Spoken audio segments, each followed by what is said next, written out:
प्रकृति से प्यार करना सीख जाते हैं तो प्रकृति हमें हमारे भीतर साहित्य, संगीत, यहाँ तक कि आध्यात्म और विज्ञान भी उतार देती है। वक्त ने जैसे वक्त का मैनेजमेंट भी सिखा दिया और बच्चे जो जिम्मेदारी हुआ करते थे वो अचानक से एक सपोर्टिव सिस्टम में आ गए।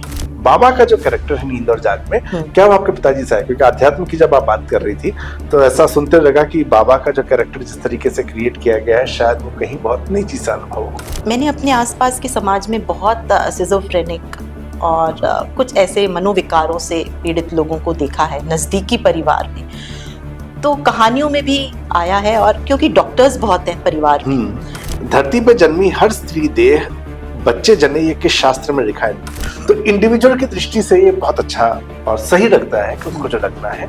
लेकिन अगर सृष्टि की दृष्टि से देखें तो अगर हर स्त्री इस तरीके से बाहर निकलना शुरू कर दे, वो सोचे कि नहीं ये हमारा काम नहीं, ये ऐसा करना ही आवश्यक है, तो सृष्टि तो खत्म हो जाएगी। तो मन में ये भाव था कि एक आध्यात्म, सबसे पहले जो भाव आया था वो ये था कि आध्यात्म और विज्ञान को लेकर एक द्वंद्व था मन में कि दोनों एक ही तरफ विराट की जटिलताओं को खोलते हुए एक ही दिशा में बढ़ते हैं, लेकिन दोनों के रास्ते अलग हैं। लूसिड ड्रीम स्पष्ट स्वप्न है, जैसे हम नींद और जाग के बीच की स्थिति इसे कहेंगे, अर्धचेतनावस्था। लूसिड अभी तक फंतासी और विज्ञान के बीच में कहीं झूल रहा है। इसे पूरी तरह से डॉक्टर्स एक्सेप्ट भी नहीं करते और इनकार भी नहीं करते। देखिए, ग्रीक माइथोलॉजी में नींद की देवी है हिप्नोस और मृत्यु के देवता थानाटोस माने जाते हैं। इतिहास में कुछ ऐसे वैज्ञानिक हैं जिनको अपने ही आविष्कारों पे बाद में अफसोस रहा और उनमें आइंस्टाइन का भी नाम आता है। इसको इजी करते हैं ना, जिससे आपको लगा कि यार अगर मैं उस टाइम में होती तो मैं इनसे शादी कर लेती। नहीं, ये वाला तो कभी नहीं सोचा।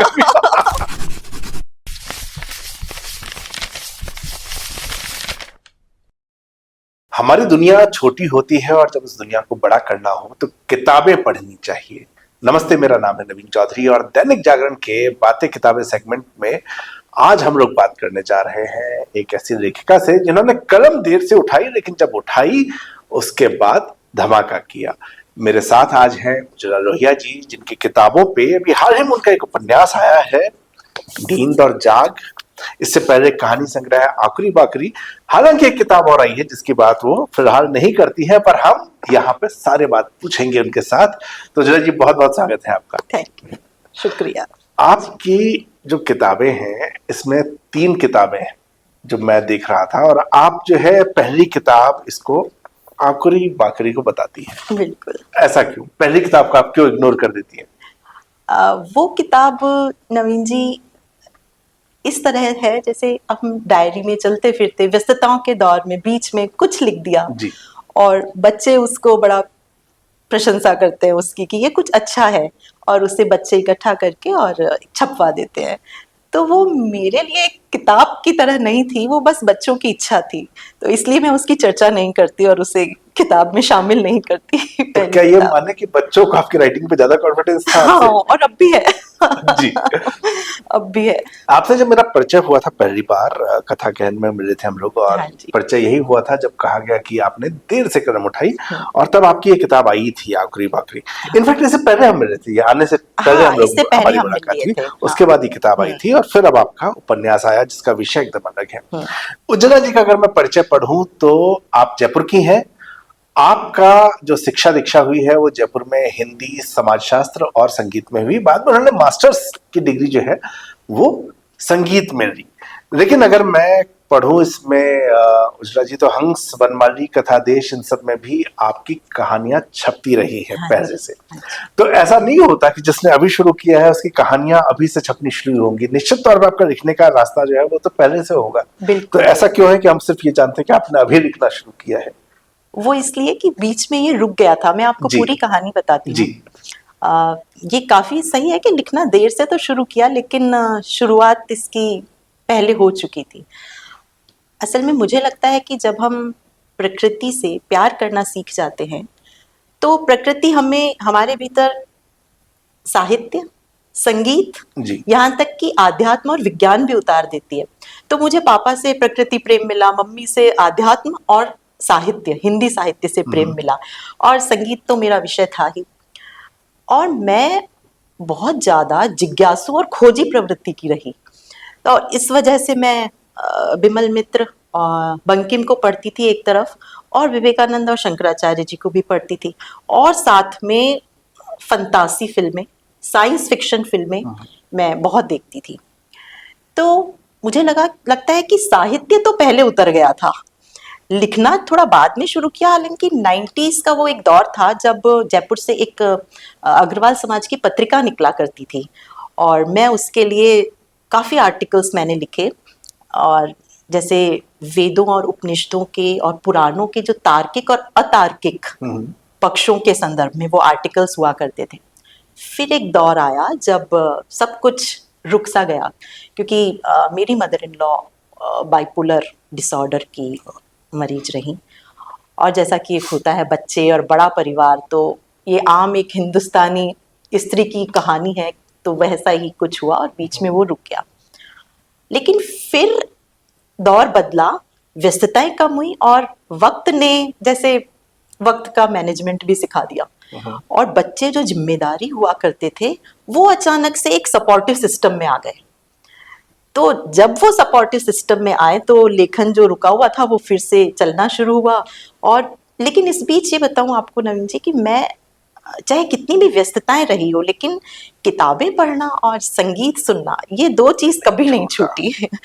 तो इस चीज ने मेरे लेखन को शायद जिंदा रखा, और मैं इतने गैप के बाद भी लिख सकी। और फिर मैं पहली कहानी आई दुआबा में आई थी, और फिर उसके बाद दूसरी तीसरी कृति बहुमत में छपी।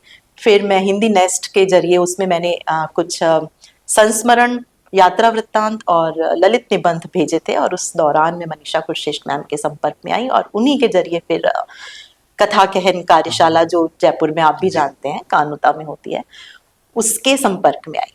वहां से एक लेखन ने दिशा भी पाई और एक गति पकड़ ली। उसके बाद तो फिर 2023 में ये किताब आई, और अब उपन्यास। अगर मैं दोनों देखूं, आकुरी बाकरी की जो कहानियां हैं, आकुरी बाकरी कहानी संग्रह है मैं आपको बताऊं, और जो दूसरी है नींद और जाग, ये उपन्यास है। तो आकुरी बाकरी के अंदर महिला मन की कहानियों के अंदर प्राइमरी आ रहा है। नींद और जाग के अंदर जो है आध्यात्म भी आता है, मनोविज्ञान भी आता है। इनफैक्ट मनोविज्ञान तो खैर आकुरी बाकरी में भी है आपके पूरा। तो क्या ये जो एक तो मदर इन लॉ के साथ जो रहा उसकी वजह से, और बाबा का जो कैरेक्टर है नींद और जाग में, क्या वो आपके पिताजी से है? क्योंकि अध्यात्म की जब आप बात कर रही थी तो ऐसा सुनते लगा कि बाबा का जो कैरेक्टर जिस तरीके से क्रिएट किया गया है, शायद वो कहीं बहुत निजी सा अनुभव हो। वो मैंने आपको भी बताया, मेरी मम्मी आध्यात्मिक थी। मम्मी आध्यात्मिक, हाँ, वो वेदांती थी। तो वो बाबा का कैरेक्टर की बहुत सारी चीजें मम्मी से आई है। और मनोविज्ञान तो मैंने अपने आसपास के समाज में बहुत सिजोफ्रेनिक और कुछ ऐसे मनोविकारों से पीड़ित लोगों को देखा है नजदीकी परिवार में, तो कहानियों में भी आया है। और क्योंकि डॉक्टर्स बहुत हैं परिवार में, तो चर्चाएं होती थी मनोविज्ञान को और मनोविकारों को लेकर, तो वो कहानियों में भी आया है, और इसमें तो पूरी तरह से उपन्यास में है। लेकिन इसी में एक लाइन और है, धरती पे जन्मी हर स्त्री देह बच्चे जने, ये किस शास्त्र में लिखा है? अच्छा, ये जो प्रश्न है, ये अगर आज की तारीख में जो विमर्श हो रहा है, ये सवाल बहुत वाजिब लगता है कि भाई उसका देह है, उसको ये करना चाहिए नहीं करना चाहिए, इसके कष्ट हैं, बच्चे को जन्ने के अपने कष्ट हैं। लेकिन साथ ही साथ में ये भी देखूं कि सृष्टि ने महिला को ही इस योग्य बनाया है, पुरुष को नहीं बनाया है। तो इंडिविजुअल की दृष्टि से ये बहुत अच्छा और सही लगता है कि उनको जो लगना है। लेकिन अगर सृष्टि की दृष्टि से देखें तो अगर हर स्त्री इस तरीके से बाहर निकलना शुरू कर दे, वो सोचे कि नहीं ये हमारा काम नहीं, या ऐसा करना ही आवश्यक है, तो सृष्टि तो खत्म हो जाएगी। तो ये जो वैचारिक विमर्श हो रहे हैं, इस विमर्श के बीच में जो इंडिविजुअलिटी है, हम देखते हैं कि मतलब बहुत सारे कॉम्प्लेक्स सिचुएशन है जहां कोई एक आंसर एक तरीके से निकल नहीं सकता। तो आप इस चीज को कैसे देख रही हैं? देखिए, जितनी भी स्त्रियां हैं या पुरुष हैं, किसी के लिए भी मुझे लगता है एक विचार को हम उठाकर उन सब पे लागू कर देंगे तो वो नहीं हो सकता। सृष्टि ने स्त्री को अलग बनाया है, पुरुष को अलग बनाया है, दोनों को अलग अलग काम भी सौंपे हैं। लेकिन अगर किसी स्त्री की कोई शारीरिक परेशानियां है और उसके कुबड़ है और वो बड़ी परेशानियों से उसकी जिंदगी निकली है, वो नहीं चाहती शादी करना और बच्चे पैदा करना भी उसके लिए कोई प्रायोरिटी नहीं है, तो किसी कुछ स्त्रियां अगर ऐसी होंगी जो वो ये चाहती हैं, तो उससे सृष्टि में भी ना कोई फर्क पड़ेगा। तो हमें उनका मान रखना चाहिए कि अगर उसकी ये इच्छा है तो उससे जबरदस्ती थोपा ना जाए उस पे किसी दूसरी इच्छा को। तो बिल्कुल। यही एक अच्छा, इसके अंदर एक शब्द है आपका जो उपन्यास है नींद और जाग, इसमें बड़ा इंटरेस्टिंग सा शब्द है नैनो मनोलॉजी। अब मैं नैनो मनोलॉजी को जब मैं देखता तो पहले तो मुझे लगा कि ये क्या टर्म है, एक्चुअल टर्म है, और मैंने एक्चुअली गूगल किया इसको, तो गूगल पे मुझे नैनो टेक्नोलॉजी ही बार बार आता रहा। और अंदर जब मैंने पढ़ना शुरू किया तो फिर मैं समझा कि ये लेखक ने इस शब्द को इजाद किया है। तो ये शब्द कहाँ से आया और ये शब्द इस तरह से क्यों? ये मैं साइंस फिक्शन फिल्में देखा करती थी और घर में डॉक्टर्स भी थे, बातचीत हुआ करती थी, मनोविकार भी काफी देखे जी। तो जब इस उपन्यास को मैं लिख रही थी तो मन में ये भाव था कि एक आध्यात्म, सबसे पहले जो भाव आया था वो ये था कि आध्यात्म और विज्ञान को लेकर एक द्वंद था मन में, कि दोनों एक ही तरफ विराट की जटिलताओं को खोलते हुए एक ही दिशा में बढ़ते हैं, लेकिन दोनों के रास्ते अलग हैं। तो एक तो था कि जो ऋषियों की आभासी दुनिया है, और दूसरा टेक्नोलॉजी के जरिए जो विज्ञान एक आभासी दुनिया मेटावर्स की बना रहा है। हाँ। तो जब मेटावर्स के बारे में और इसकी आभासी दुनिया के बारे में जाना तो लगा कि अगर ऐसा हो, मेरी कल्पनाएं थोड़ा ज्यादा मैं कल्पना में विचरती हूँ, तो अगर ऐसा हो कि हम किसी के भी मन की बात, यहाँ तक कि उसके विचारों को भी जान सकें, तो कैसा हो। और मैंने ये बातचीत, आपको बताऊं, ये बात अपने मन की अपने बेटे से, मैं राघव से बहुत ज्यादा शेयर करती हूँ, तो उससे की, तो उसने मुझे फिर लूसिड ड्रीम के बारे में बताया। तो और ये उसी का आग्रह था कि क्या होता है लूसिड ड्रीम? लूसिड ड्रीम स्पष्ट स्वप्न है, जैसे हम नींद और जाग के बीच की स्थिति इसे कहेंगे, अर्ध चेतनावस्था। मतलब जैसे हमें लग रहा है कि हमें कोई बात कर रहा है, सुनाई भी पड़ रहा है, पर हम सपना देख रहे नहीं। अच्छा। ये है जैसे हम कोई सपना देख रहे हैं जी। और सपना देखते वक्त हमें ये पता रहे कि हम सपना देख रहे हैं, ओके। वो लूसिड ड्रीम है। और 55% लोग इससे गुजरते हैं, लेकिन क्योंकि वो चेतनता का अभाव है तो वो उन्हें ये महसूस नहीं होता, वो इसे समझ नहीं पाते। तो जैसे आपको एक उदाहरण दूं, एक बीटल्स के गीतकार हुए हैं, नाम मुझे मैकॉर्टनी कुछ ऐसे नाम है उनका, उन्होंने सपनों में जाके गीत लिखे, इसमें भी एक किरदार आता है।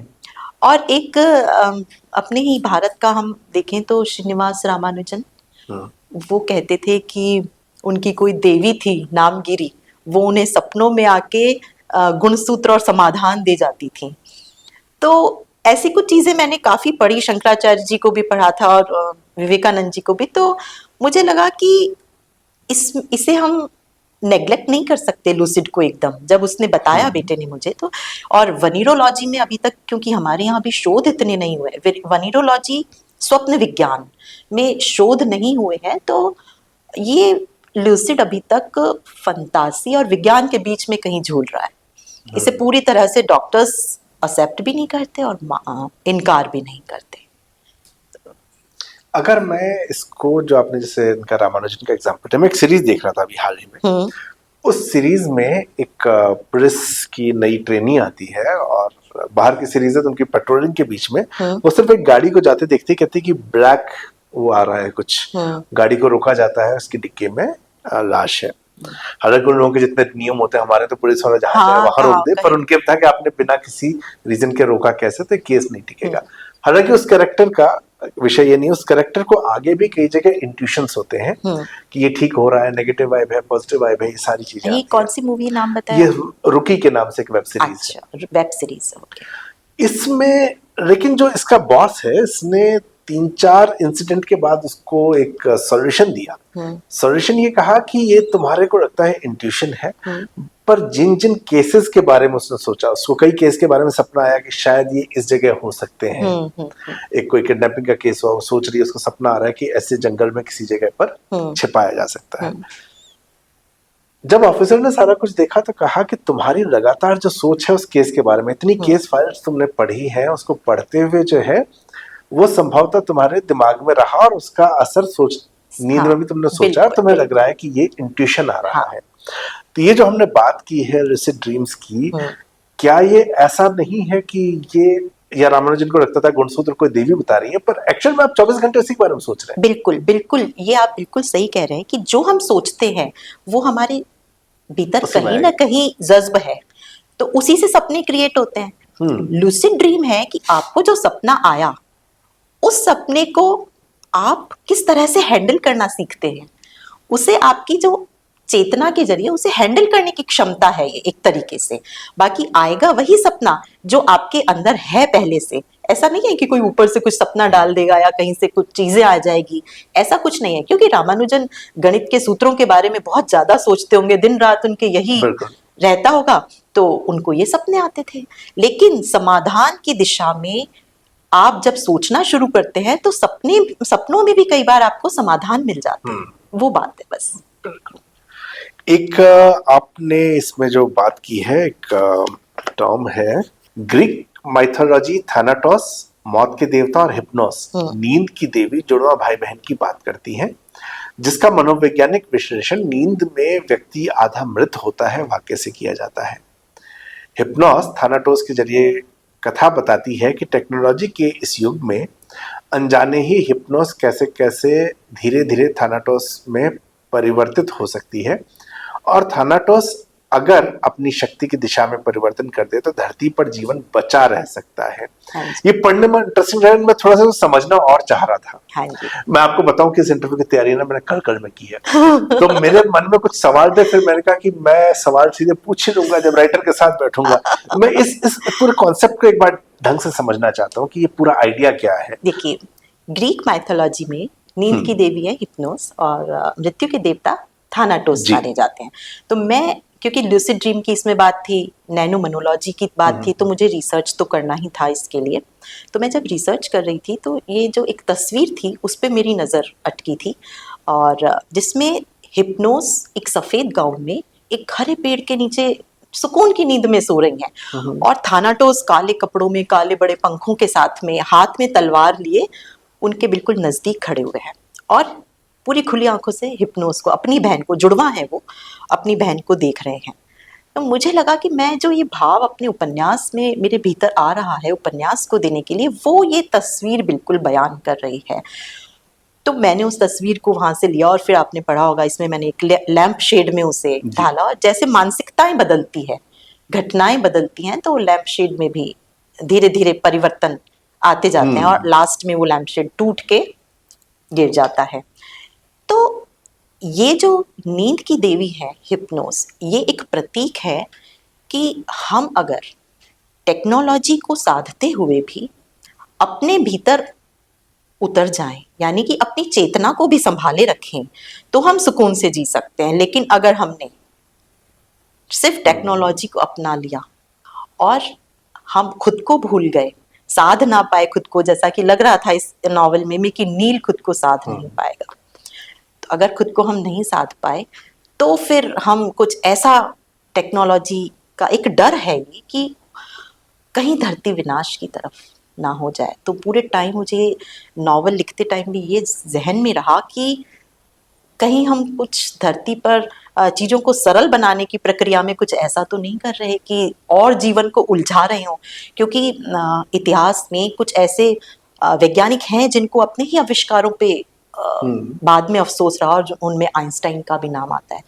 आइंस्टाइन को अफसोस था कि जापान त्रासदी की नींव पर उनके हस्ताक्षर हैं, और एक ऑर्थर गैलेस्टन थे जिन्होंने एजेंट ऑरेंज बनाया था, जिसने द्वितीय विश्व युद्ध में इतने सैकड़ों पेड़ों को नाश किया था कि उन्हें बाद में लगा था, और सिर्फ इसलिए पेड़ों को नाश किया कि दुश्मन को छिपने की जगह ना मिले। तो ऐसी टेक्नोलॉजी या ऐसे आविष्कार जो धरती को विनाश की तरफ ले जाए, वो नहीं होने चाहिए। तो इसमें उसी की तरफ इशारा है। अभी जो मेटावर्स है या एआई की बात कर रहे हैं, इसको लेकर चिंताएं बहुत सारी बिल्कुल बिल्कुल। आपने इसमें कुछ स्टडी किया?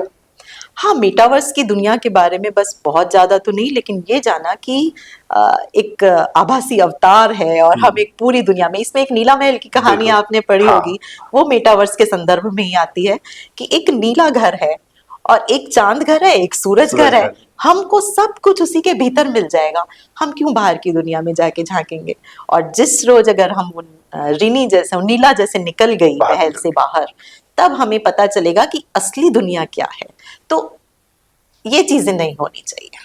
एआई का जो अभी चल रहा है उपयोग, आपने जो कहा कि धरती को रिस्क है, एआई पे जितना भी आपने अभी तक देखा, सुना, पढ़ा है, उसको आप कैसे देख रही हैं आने वाले टाइम में? आने वाले समय में देखिए, अभी तक आर्टिफिशियल इंटेलिजेंस का कहीं तो जो दुनिया है उसके लिए बहुत बेहतरी है, बहुत चीजें समाधान की तरफ बढ़ रही हैं।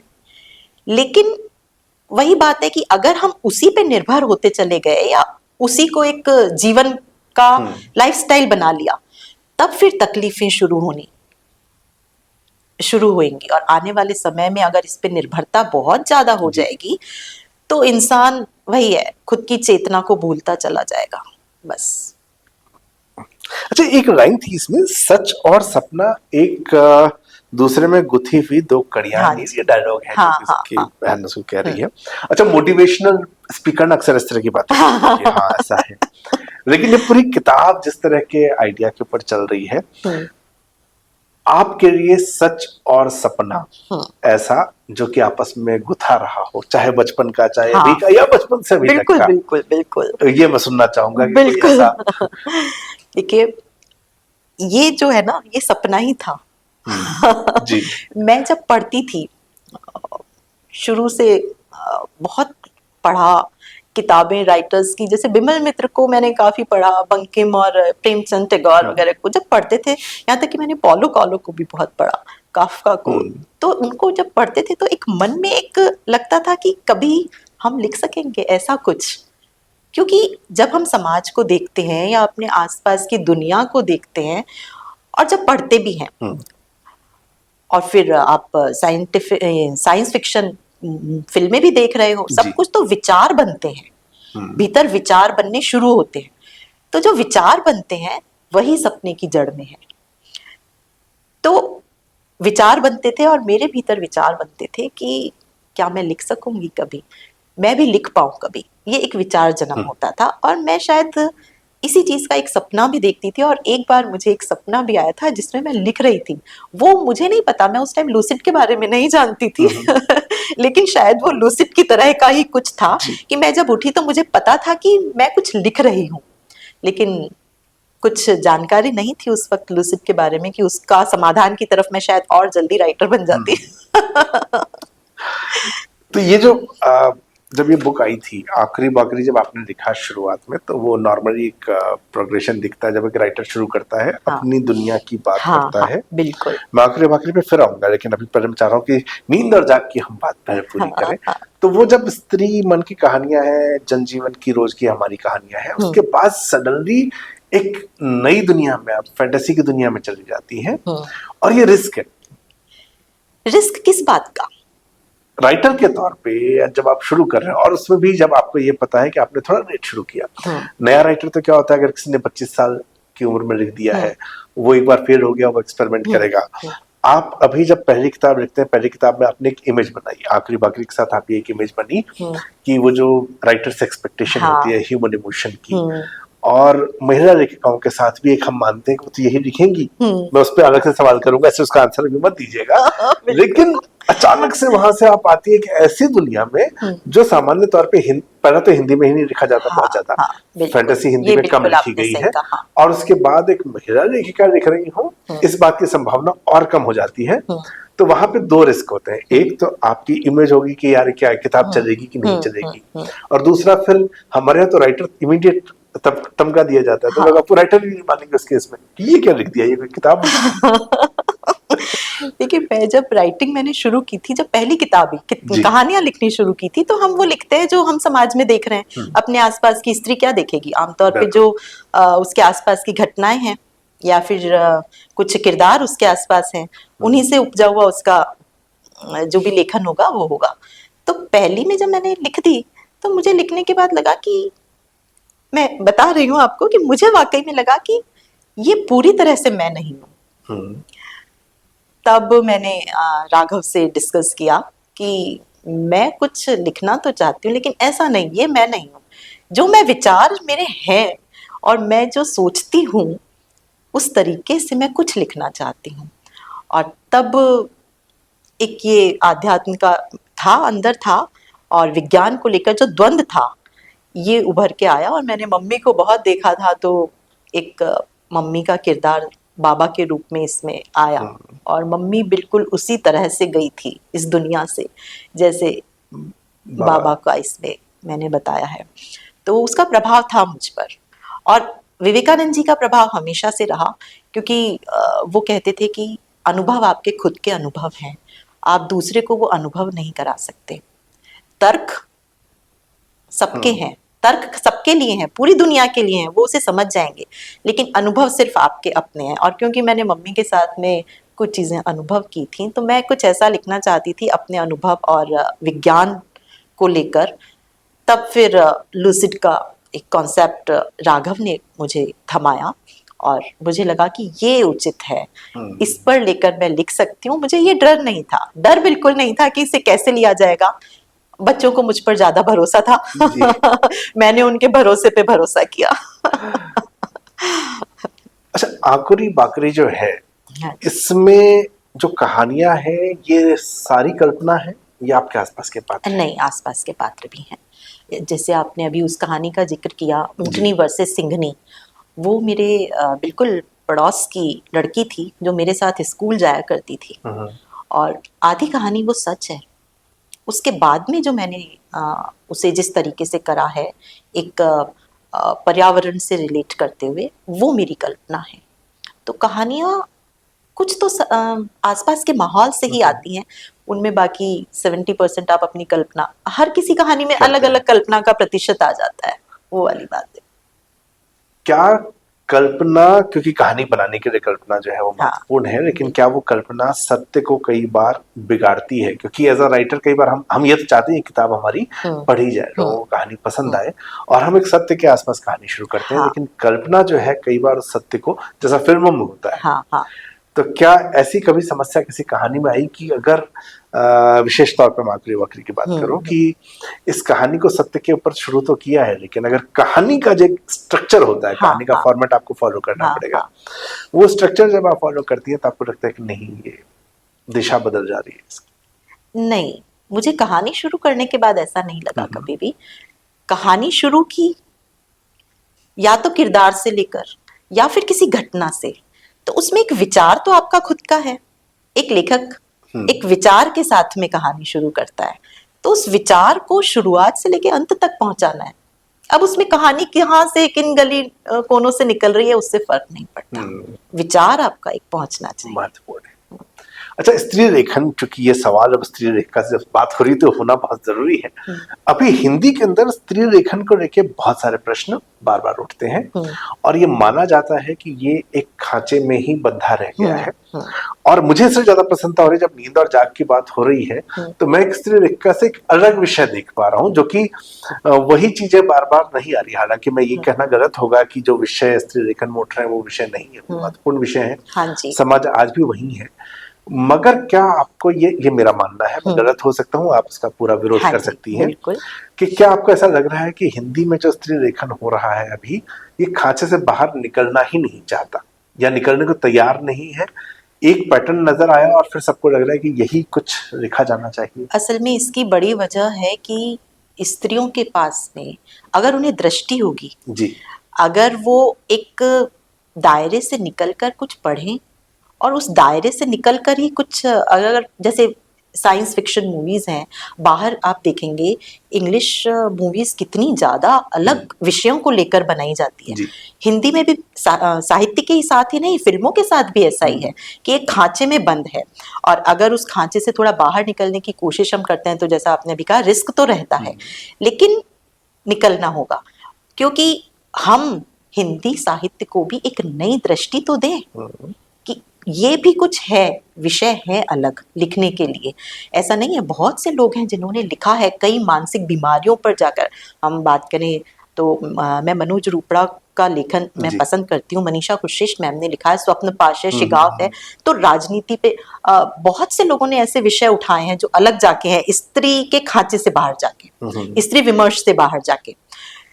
तो स्त्री विमर्श पे लिखो, वो तो लिखे जाएंगे क्योंकि वो जरूरत भी है, क्योंकि अभी भी स्त्री की जो दशा है हम सब जानते हैं, वो लिखे जाने चाहिए, लेकिन कुछ अलग विषय भी आने चाहिए। आपकी डिग्री रही है संगीत की। हाँ जी। संगीत पे आपने कुछ नहीं लिखा। यूजुअली क्या होता है कि आदमी कंफर्ट जोन ढूंढता है कि ये मेरा कंफर्ट जोन है, मैं इस विषय पे ज्ञानी हूँ। जब मैं लिख रहा था छात्र राजनीति मेरे लिए आसान था, तो मुझे ऐसा लगता है, लोगों को कठिन लगा होगा, मैं जिया था तो मुझे आसान लगा वो। तो हर आदमी अपने परिवेश के आसपास की कहानी पहले चुनता है, तो संगीत क्यों नहीं चुना आपने? संगीत भी चुना, आप पढ़िए कहानी पीछे के उसमें आ रहा है। हाँ। मैंने लगातार गीत लिखे हैं, और मेरी एक स्कूल की ही साथी है सीमा मुंदड़ा साबू, मैंने उसके लिए गीत लिखे हैं। एक कलकत्ता की एक इवेंट कंपनी रही है, उसके लिए मैंने कुछ गीत लिखे हैं। लेकिन क्योंकि वो गीत ऐसे होते हैं ना, इवेंट के लिए हैं, तो आप वो फेमस नहीं हुए, तो आपका नाम तो आया लेकिन कहीं आपको पता नहीं चला कि आपने गीत लिखे हैं। तो मैं संगीत के लिए लिखती रही हूँ, और मैंने यूनिवर्सिटी की जो मासिक पत्रिका निकलती है संगीत और साहित्य पे, उसके लिए आर्टिकल भी लिखे हैं, और संगीत और साहित्य को जोड़ते हुए एक कविताओं की सीरीज भी लिखी है। तो ऐसा नहीं है कि संगीत तो मैं छोड़ ही नहीं सकती, और अब मैं फिर संगीत पर ही कुछ लिखने का तो क्या वो उपन्यास होगा, कहानी होगी, या नॉन फिक्शन होगा? नॉन फिक्शन रहेगा। ठीक है, आखिरी साइड पे आते हैं हम। कुछ सवाल, एक एक शब्द के छोटे छोटे सवाल पूछूंगा मैं। वो किताब जिसको कितनी भी बार पढ़ी जा सके, जिसको आप कभी पढ़ सकती हैं? बिज्जी की किताबें। एक फिल्म जिसको आप कितनी भी बार देख लें? वेडनेसडे। ये जो अनुपम खेर वाली। हाँ, वही। That is a fantastic। अच्छा, कोई ऐसा फिल्म स्टार जिससे लगता हो कि यार इससे शादी कर लेती मैं कॉलेज के टाइम में? कॉलेज के टाइम में। Not now। एक्चुअली मेरा फिल्म स्टार से क्रश कभी नहीं रहा। कोई म्यूजिशियन ऐसा? हाँ, म्यूजिशियन आप सोच सकते हैं। म्यूजिशियन मुझे पसंद रहे, मुझे तो हम सभी पसंद है, मैं किसका नाम लूं? किशोर कुमार भी पसंद रहे, रफी भी पसंद रहे। अच्छा, इसको इजी करते हैं ना, जिससे आपको लगा कि यार अगर मैं उस टाइम में होती तो मैं इनसे शादी कर लेती। ये वाला तो कभी नहीं सोचा। शादी तक का नहीं सोचा। कोई ऐसी जगह देश में या दुनिया में कहीं जहाँ घूमना स्वप्न में आ रहा हो, जो नींद और जाग दोनों में चलना हो? बिल्कुल आता है। मुझे 2 जगह आती है, कैलाश मानसरोवर और रामेश्वरम, 2 छोर। वो मुझे बहुत लगता है कि इन 2 जगह मुझे जाना है, मैं गई नहीं हूँ, और ये मुझे कभी कभी सपनों में नजर आते हैं। हालांकि मुझे सपने आते नहीं है, मैं बताऊं आपको, 10-12 साल हुए मुझे सपने बिल्कुल नहीं आते, लेकिन ये 2 जगह हैं जो मुझे कभी कभी झलकती हैं सपनों में। कोई खास वजह इन दोनों जगह जाने की? वो आध्यात्मिक झुकाव या कोई और? आध्यात्मिक झुकाव भी कह सकते हैं, और मुझे लगता है कि भारत में ऊपर से नीचे के 2 छोर हैं, तो मुझे वो एक 4 में एक देश को पूरा इस कोने से उस कोने तक जो है हमने देख लिया। और अगर उज्ज्वला जी को एक शब्द में डिफाइन करना हो तो वो क्या होगा? जिज्ञासु। जिज्ञासु। ये जो जिज्ञासा है ना, ये खासियत है इन दोनों ही किताबों की। मैंने दोनों पढ़ी और इसके आधार पे आपको कह रहा हूँ, इसको पढ़ते हुए मुझे सिर्फ मजा आया कि ये डिफरेंट था। ये कहानियां भी बहुत खूबसूरत कहानियां हैं, लेकिन इसका चूंकि विषय अलग है, जैसा कि आपने बातचीत में देखा कि इसका विषय एकदम अलग है। और फैंटेसी हिंदी में बहुत कम लिखी गई है, और उसमें भी एक ऐसे विषय पे, क्योंकि मैं लगातार इसमें जो कैरेक्टर है नील, मैं उज्ज्वला जी को आज कह रहा था जब हम बात कर रहे थे, कि जिस तरीके से वो अपने मन को देख रहा है, जो वो प्रैक्टिस कर रहा है, मैं कई बार सोचता कि अगर ऐसा मेरे साथ होता तो क्या होता, मैं तो पागल ही हो जाता। अच्छा, आपको कभी लगा, ये आखिरी सवाल मैंने बोला था लेकिन फिर मुझे सवाल सूझ गया, कि नील के जैसा कभी, या उसकी बहन के जैसा कोई कभी लगा कि हाँ मैं बताऊं आपको, मैं काफी कुछ जो मेरा शुरुआती जीवन था वो नील के जैसा रहा। कि मैं जिज्ञासु थी। नील को आप देखेंगे तो इसमें उसका कैरेक्टर शुरुआत में वही जिज्ञासु है, विट्टी भी है, और एक जिद्दी है, और रहस्यमयी है बहुत ज्यादा। तो मैं अपनी चीजों को अचानक से किसी के साथ में शेयर करने की मेरी आदत नहीं रही। मन में जो विचार चल रहा है वो मैं रहस्यमयी तरीके से एक अंदर ही अंदर रहता था मेरे, कभी बाहर बहुत नहीं आता था। और बाद का जो इसमें नीलिमा का है, वो बाद का मेरा पार्ट हो गया। करेक्ट। ओके, तो मैं चाहूंगा चलने से पहले आप किताब के लिए एक बार जो है लोगों को कहें कि वो पढ़ें, दिखाएं, और आप पढ़ने के लिए भी उनको एक बार मोटिवेट अवश्य करें। जी, ये दोनों किताबें हैं, जैसा नवीन जी ने आपको बता दिया मैं तो क्या बताऊंगी। मैं इतना ही कह सकती हूँ, आप पढ़ें और एक नींद और जाग आपको एक नई दुनिया की सैर करवा सकती है। Thank you. तो ये किताबें हैं आखिरी बाखरी, ये कहानी संग्रह है, हिंदी से आया है, इसकी कीमत है 249। और नींद और जाग शिवना प्रकाशन से है, इसकी कीमत है जो मुझे यहाँ दिख नहीं पा रही है, 350 होगा। 350 है। तो ये दोनों ही किताबें हर उस जगह मिलती हैं, किताब की दुकान हो या ऑनलाइन, जहाँ किताबें मिलती हैं। तो किताबें खरीदें, किताबें पढ़ें, क्योंकि जैसा आपने कहा हमारी दुनिया किताबों के साथ ही बड़ी होती है। अगर ये बातचीत पसंद आए तो अपने पास नहीं रखना है, इसको शेयर करना है, और लाइक और सब्सक्राइब तो कर ही देना चाहिए। बहुत बहुत धन्यवाद गुजरा जी, बहुत धन्यवाद आपका। आपका भी बहुत बहुत धन्यवाद।